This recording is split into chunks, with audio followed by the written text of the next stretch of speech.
박홍근 의원은 이거는 좀 공식적으로 함께 할 수 있는 그 수준은 아니다라고 이제 선긋기를 했는데, 진성준 의원도 이제 추진단 안에 소속이 되어 있잖아요. 근데 이분은 연대 가능성을 좀 열어놨어요. 원칙적으로 배제할 수는 없는 거 아니냐라는 건데, 의원님은 어느 쪽이십니까?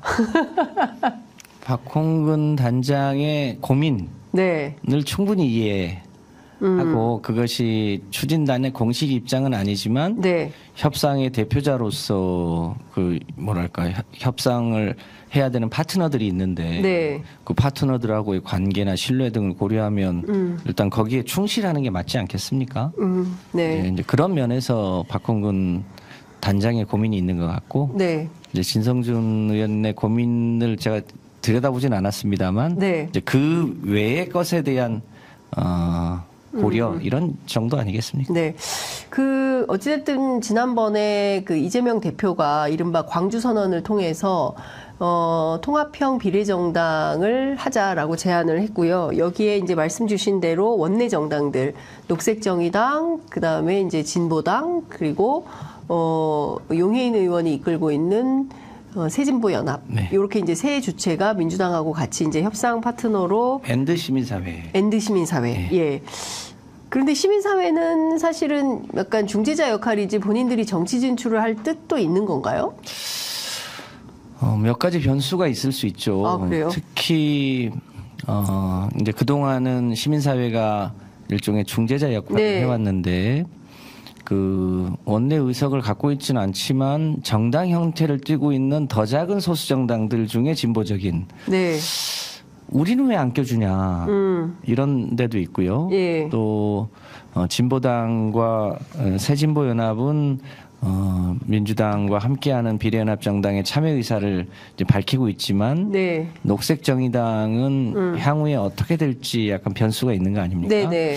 예를 들어서 녹색정의당이 참여하지 않을 때 네. 그러면 그 몫은 어떻게 하는 게 맞냐에 대한 뭐 지금은 좀 이른 얘기긴 합니다만 네. 이제 그런 논의들을 하는 과정에서 또 시민사회의 중재의 목 네. 이시 있을 수도 있겠죠. 중재의 몫이 있을 수도 있겠다. 그러면 의원님, 지금 제가 말씀드린 이유가 있습니다.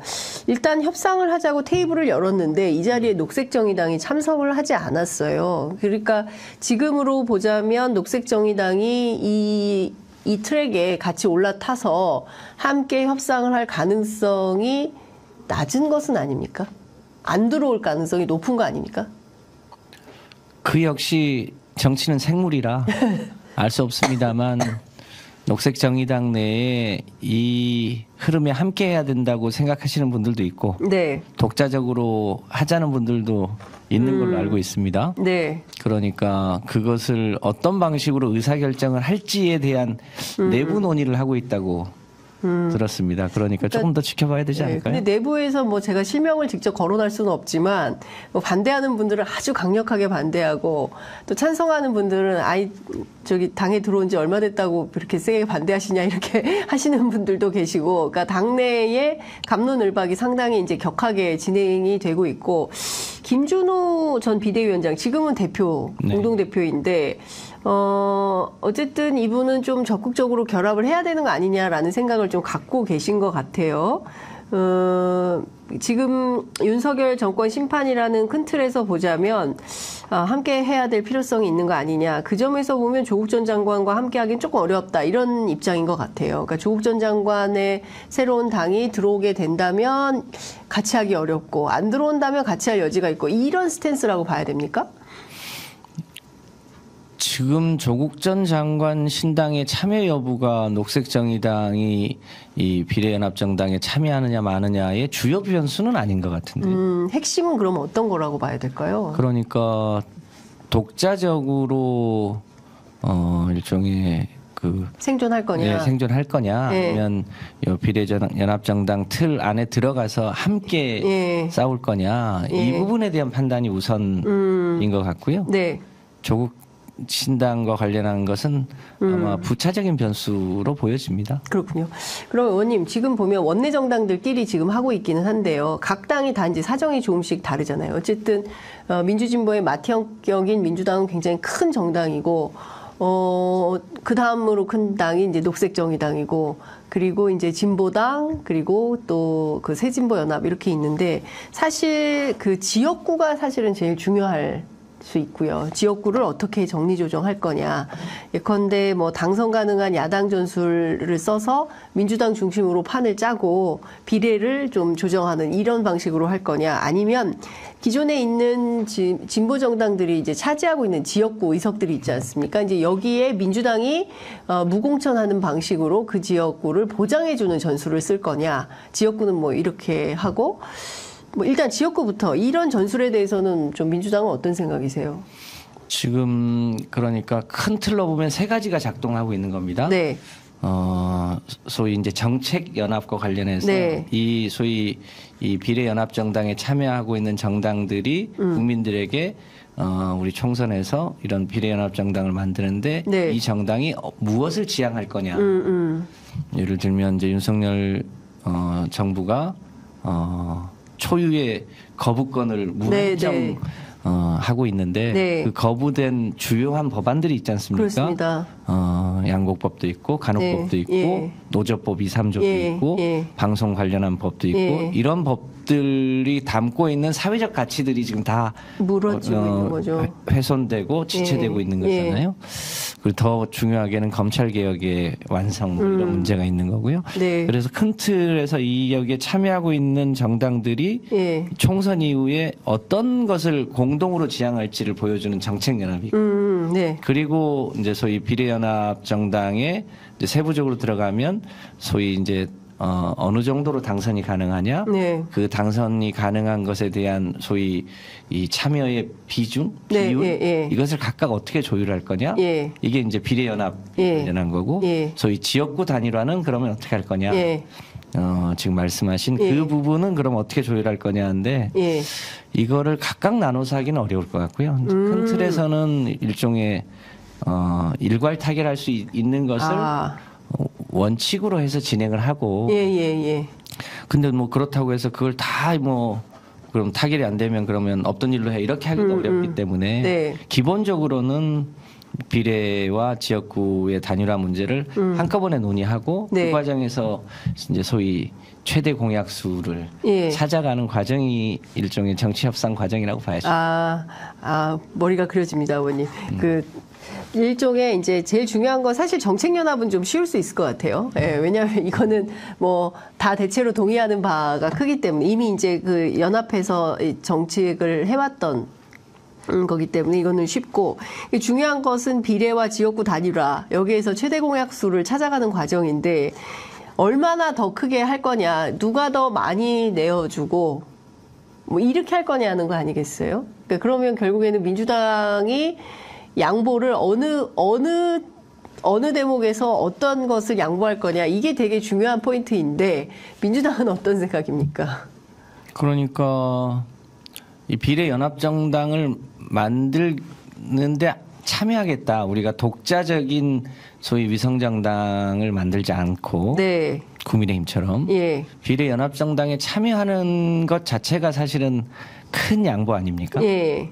우리가 독자적으로 할 경우에 사실은 배출할 수 있는 비례 의원의 총수가 있는 건데 네, 네. 사실은 그 부분을 상당하게 이제 소수 정당에게 양보해야 되는 거지 않습니까? 그렇죠. 이제 그런 면에서 우선 민주당이 큰 양보가 지금 선행되어 있는 네. 아직 예. 구체적으로 예. 배분의 비율이나 이런 걸 논의하지는 않았습니다만 네. 그러니까 그 정신이 일단 살아 있다고 보여집니다. 네. 그런데 그 최종적으로는 결국은 이기는 선거를 해야 되잖아요. 그렇죠. 양보가 목표가 아니고 예. 양보하면 선거. 이길 수 있는가까지를 다 검토해서 네. 최종적인 결정을 해야 되는 거 아니겠습니까? 예. 이제 그런 면에서는 지역구는 소위 단일화, 양보라기보다는 지역구는 단일화를 를 예. 해야 되는 게 아니냐. 예. 왜냐하면 최종적으로는 예. 국민의힘 후보를 이길 수 있는가에 대한 누가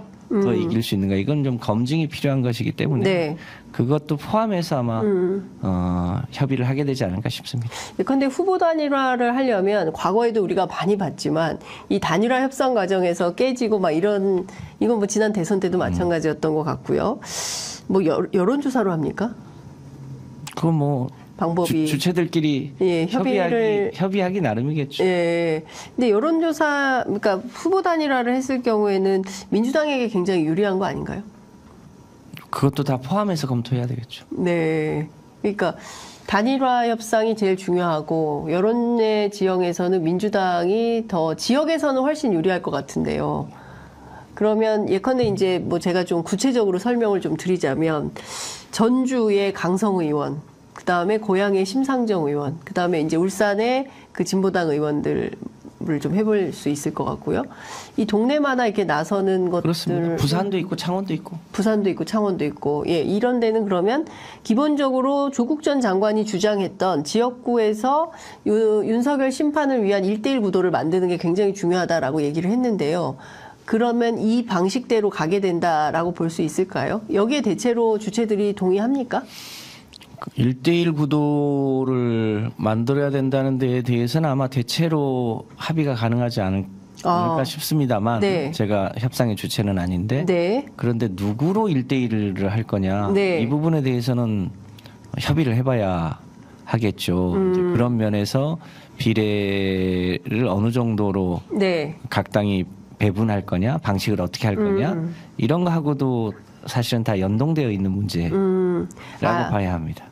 그러면 예컨대 그 녹색정의당의 경우에는 경기 고양 갑의 심상정, 인천 남동을의 배진교, 광주 서을의 강은미, 여영국 전 의원의 이제 뭐 말씀해주신 이제 창원 뭐 이런 등지가 되는데 지역에서 이렇게 하면 비례에서는 조금 당신들도 양보해라 이런 게 가능할까요? 그럼 뭐 여기서 협상의 디테일한 부분을 다 얘기할 수는 없지만, 없고 예. 얼개만 테이블 안에서는 여러 가지 논의를 다 할 수 있지 않겠습니까? 네, 그렇군요. 그러면 이제 민주당이 일단 큰 틀에서 후순위로 뭐 10번 아래로 민주당 후보들을 배치하는 전략도 있고 퐁당 전략도 있고 퐁퐁당 전략도 있다. 뭐 이제 지난 그 협상 과정에서도 이제 그런 것들은 이제 논의가 됐었다라고 얘기를 하는데요. 이번에도 그러면 그런 방식으로 갈 가능성이 높을까요? 민주당의 이제 협상에 참여하는 사람들이 내부적으로 우리는 대체로 어느 정도 구상을 갖고 협상을 할 것인가에 대한 내부 전략은 네. 세운 바 있고요. 예. 근데 그거를 다 여기서 공개하기는 어려우니 네. 우선 협상이 조금 더 구체화된 다음에 하나씩 그 밝히는 게 맞지 않을까 싶습니다만 네. 다양한 경우의 수들을 다 예. 내부적으로 검토해 놓은 건 사실입니다. 예. 아, 내부적으로 다 검토를 해 놓고 있다. 그 공개는 언제 합니까, 의원님? 일단 협상 파트너들이 있고 예. 그 파트너들하고 뭐 전체적이든 개별적이든 예. 협상을 해서 그 내용을 좀 압축한 다음에 하는 게 예의 아니겠습니까? 그렇죠. 그거를 우리끼리 다 정해놓고 뭐 하려면 하고 말리면 말아 이렇게 할 수는 없는 거잖아요. 네. 협의해봐야죠. 네. 일단 중요한 뉴스는 일괄 타결을 원칙으로 한다. 그것은 정책연합부터 지역구 비례 후보 단일화 여기까지다. 이것은 이제 뉴스인 것 같습니다.